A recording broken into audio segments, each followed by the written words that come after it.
親の代からなんで60年。あとお店売りがはるかがやん。やっぱり並んでくれはってる分、はいこうなんとか早く提供したいっていう。やっぱり量です欲しくなるんですよ。欲しくなる。あ、行きたいなってなるんですよ。よく唐揚げになんか隠し味入ってますかっていう質問されるんです。全然隠し味なんてないんですよね。どんだけいろんなことを外していって美味しいものにするか。で、ちゃんぽん1、サラダ3。明るい、めっちゃ明るい。明るい。元気がいいと思うお店の方が。ありがとうございます。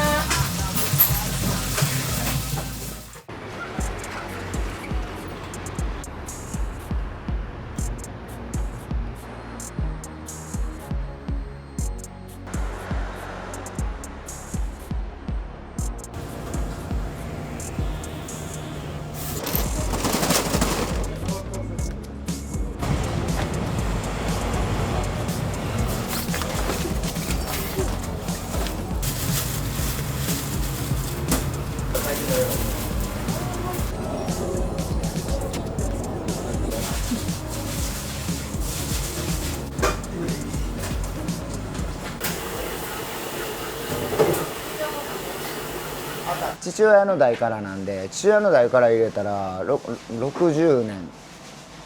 2代目になるんですそうです、2代目です、2代目です。僕で言うたら38年ぐらい同じことばっかりやってます。素晴らしい。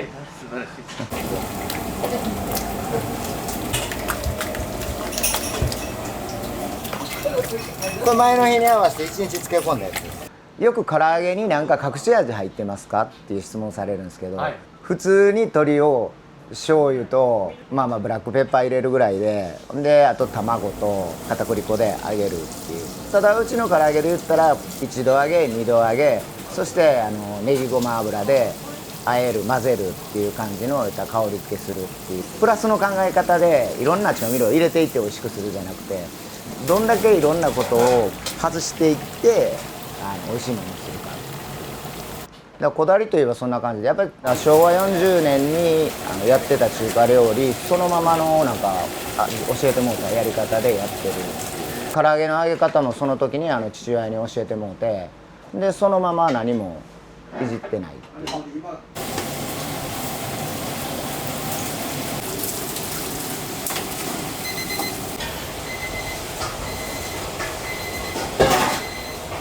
左利きの人は左利きが食べやすい席に案内しようとかああ、結構考えますそうね。一つの才能ですよね、覚えるの。マリさんもどのくらいやられてるんですか？長いですね。私は高校生からアルバイト来てたんで、へえ。人生の半分以上ここにいます。普通にお客さんできて、マスターと結婚されてるわけじゃない？してないです。もうなんか堂々と出してください。結構勘違いされがちなんですけど、なんかねなんかもう妹っていうかもう娘みたいな感じで可愛がってくれて、そう長いからね。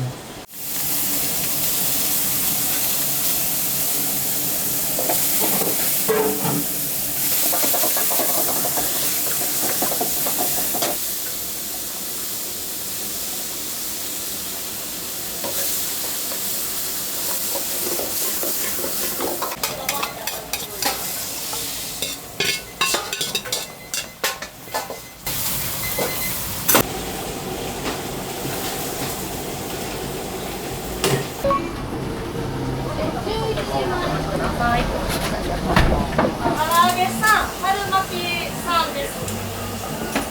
4人前と2人前。ありがとうございます。ありがとうです。2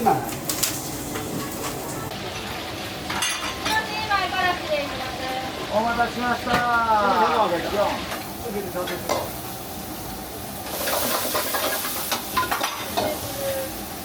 からそれ入ります？次は多分春からでさ。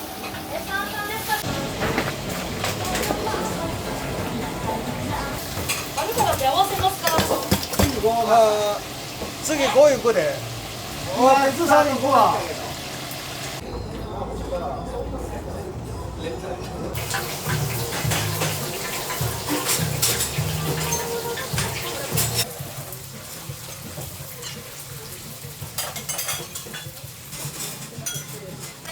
りがとうございます。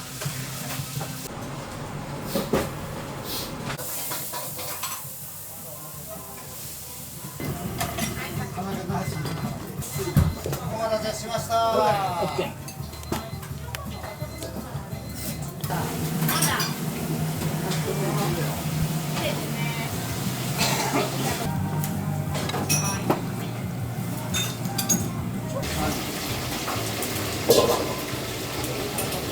から3と、24ピースです。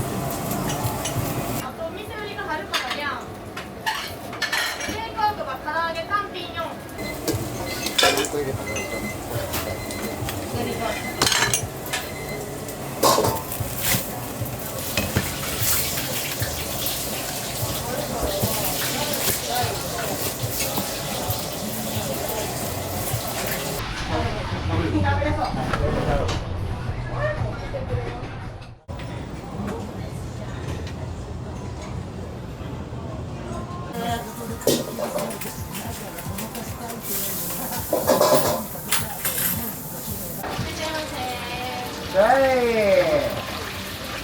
はい、こちらのお席でお願いします。唐揚げ食べ分かります？ずっと行列ができてたり、お客さんがわーっと来てると思うんですけど、はいなんかこうやってて大変なこととかってないんですか？お店をこんだけ長くやってこられて。やっぱり並んでくれはってる分、はいこうなんとか早く提供したいっていう、やっぱりその並ぶ時間をいかに短くできへんかっていうのの一生懸命努力してるんですけど、時間の長くかかる料理であったりとか、そういうのの作る時の組み立てを入った順番に作ってたら早くは提供できないであったりとか、暑い中外で並ぶ時間をなんとか減らしたいであったりとか、いっぱいお客さん来てくれたら値段も安くできるから。でもその分やっぱお客さんになんとかサービスしたいと思う気持ちが反対にこうストレスになってないかなっていう悩みはいつも抱えながらやってます。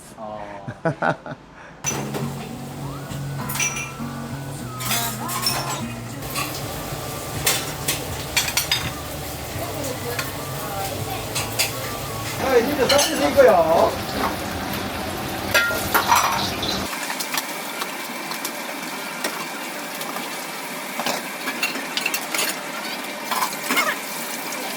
ジャンポン。は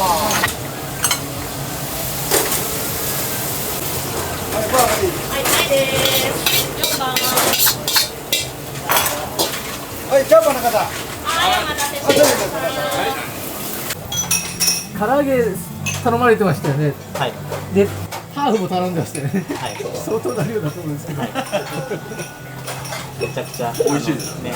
好きだからね。唐揚げ好きなの？はい、めちゃくちゃ好きです。ここの美味しい、本当に。明るい、めっちゃ明るい。明るい。元気がいいだろうとね。お店の方が。すごい親切。あ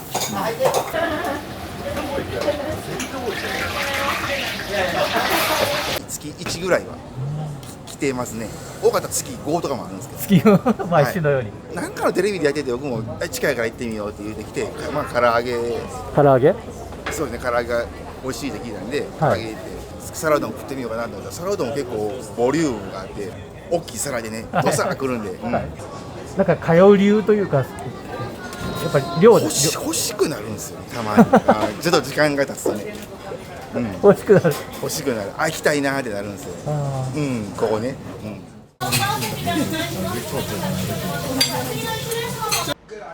で皿うどんに関しては僕は子供の頃家が商売人やったんで、よく佐世保におばあちゃんがいてたんで、そこにちょっと長い休みがあって預けられるんですよ。ほんで行ったらおばあちゃんが「何食べたい?」って言われて、初めて皿うどん食べた時に大阪にそんな皿うどんがなかったから、これは一体何っていう小学校ぐらいの時の思い出があって、で行ったら必ず言ったら「皿うどん食べたいおばあちゃん、皿うどん食べたいおばあちゃん」って言って、その皿うどん食べに連れてってもうてた思い出がこうどうしてもこう探しにも行ったんですけどね、どこやってんやろうとかで、その味を言ったら自分であの時の味食べてみたいっていうので再現して作ってんのが皿うどんちゃんぽんなんですよね。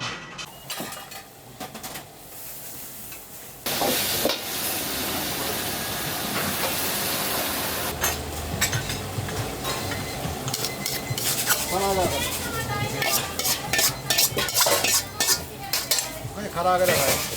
はい、サラダ。結構な量ですよね。多いっすよ。食べれる。食べれるんですよ。いけるんですよ。いける。こだわりと言いますか。こだわりはねやっぱ町中華なんで、はい本格中華っていろんな調味料の数も増えてくるし料理工程を増やしたりとかするんですけど、いかにシンプルにどんだけはしょっていくかっていう、どんだけいろんなことをこう外していって美味しいものにするかっていう。だからシンプルイズベストであまりこう手間をかけてるもんは何もないと思います。土日はどういうお客さんが多いんですか？なんかレジャーのお客さんが多いですね。観光客、遠くから来てると。なんかわざわざそのお休みの日に太陽圏来ようって言って来てくれる人が多いです。なんか普段の平日は会社員の方がその休憩時間に食事来るんですけど、お休みの日はよし太陽圏行くぞみたいな。そうですね。ここにわざわざ来てるわけですよね。そうです店柄みたいな、これはもうこだわってデジタルにしないようにしてます。なるほど。もう絶対手書きにするように。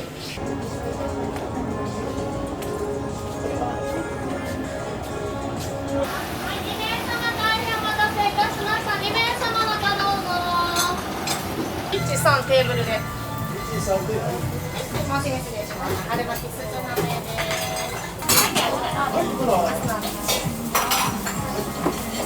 ざいます。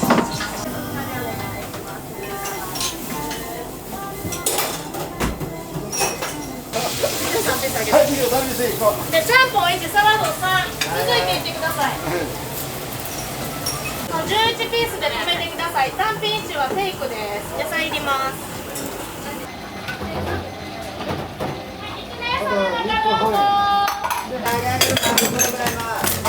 3分。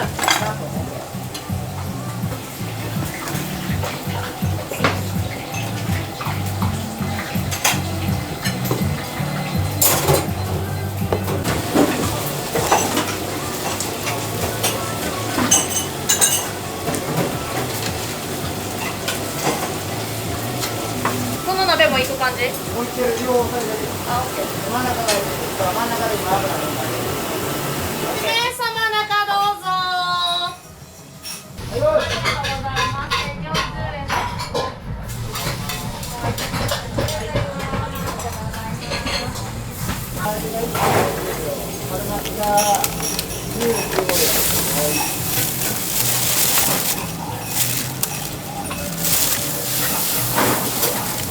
上手です全部普通でいいですか？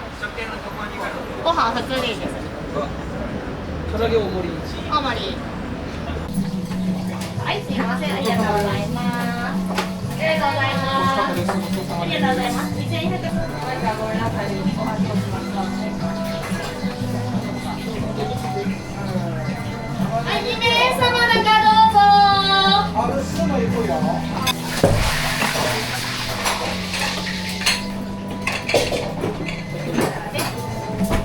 はい、すみません。奥でお願いします。あれすぐ4番で行って。はい、1名様中どうぞ。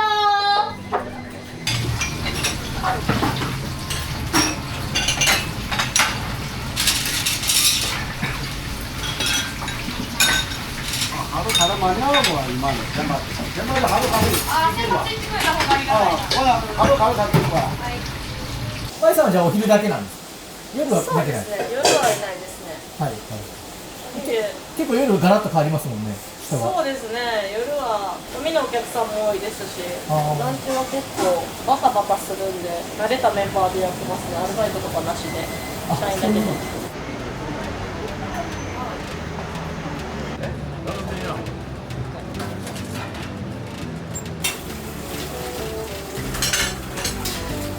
鍋振りすぎでちょっと手首がそうなんですよ。頑張っていかないともう年中腱鞘炎で。大変ですよね。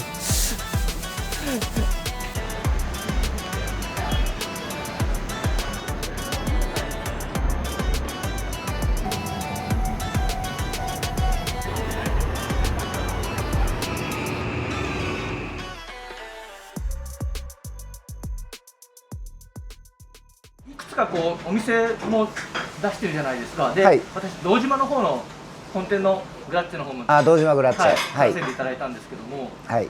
あれは系列って言い方なんですか？いや僕が直営でやってます。直営でやってはい。もともと飲み友達でわっとおった中にイタリアンのシェフとかもいてて、こんなことやりたいっていう方向性が一緒やったから、じゃあやろうか一緒にっていう感じで広げていったんが堂島グラッチェ。中華屋さんってなかなか今料理人の人がいなくて、でやっぱり今まで料理してた人ってみんな年取ってもうて、はい、でお店自体ももう後継ぐ人がもういなくて、でそんな中で町中華の味残していきたいなっていうので言ったら、もうその中華料理屋さんとしてオープンするのが難しかったら、そういうイタリアンのシェフにイタリアンのお店をやってもうて、でうちの唐揚げであったりとかそんなを作るのを教えて、で売ってもらうっていうのがなんとかその町中華文化をこう残す方法ないやろうかなとか思った中で、そういうふうにとりあえずね一緒にやってくれる子が洋食やったら、じゃあもうイタリアンで中華も混ぜてやっていこうかみたいな感じで増えていったんが今になるんかなっていう。普通だったらもうこの料理じゃないと俺は認めないみたいな言う人が多いですけど、すごい柔軟なお考えなんですね。そうですね。それもやっぱり十分ディスカッションして話して結局料理人って職人である前に、はい、やっぱりこうサービス業じゃないですか。で職人気質で俺がいいもんこれがいいと思うからいいんだじゃなくて、周りがいいって評価してもらうもんがいいんだよっていう。で値段付けも同じで、このものはこの値段で当たり前やとか、はい、こんなんやねんからとかいう感じで、こっち側が値付けするんじゃなくて、やっぱりお客さんがこのものやったらこのぐらいの値段を払えるっていう、その価値があるっていう値段付けするのがこう僕らやっぱりお客さんに対しての姿勢のサービス業なんだよっていう話をみんなでしてて、で求められるものを売ることは恥ずかしいことではないっていう、まあ僕の考え方が正しいかどうか分かんないですけど、職人的にはちょっとなんかイタリアンの職人が唐揚げ作るなんてとかねなんかそんなんまあね、頑固な考え方の人はいますよね。ただ僕の考えがそういう柔軟なのは、やっぱり町中華って例えばいろんなもん売ってるとこあるじゃないですか。例えば中華風のカツ丼売ってたりであったりとか、なんやったらナポリタンスパゲッティ置いてる中華屋さんであったりとか、オムライスを売ってる中華屋さんとか、いっぱい増えましたよね。でしょ。カレーライス売ってる中華屋さんとか、そんな昔からやっぱりあったんですよね。でそれ見た時に、中華屋が作るオムライスってうまいよなっていう感じで、僕よく行ってた中華屋さんでオムライスばっかり食べてたとかなんかね。でそんなん考えたら町中華ってそれぐらい柔軟でいいんちゃうかなっていう、なんか本格中華と違って、でそういう考えでやっぱりお客さんがこんなん食べたい言うにやったらこんなん作ったらええやんぐらいの感覚でやってきたんが、やっぱりその堂島グラッチェの方に落とし込まれてるっていう。はい。はい、食べたい料理がいっぱいありました、そこは。ありがとうございます。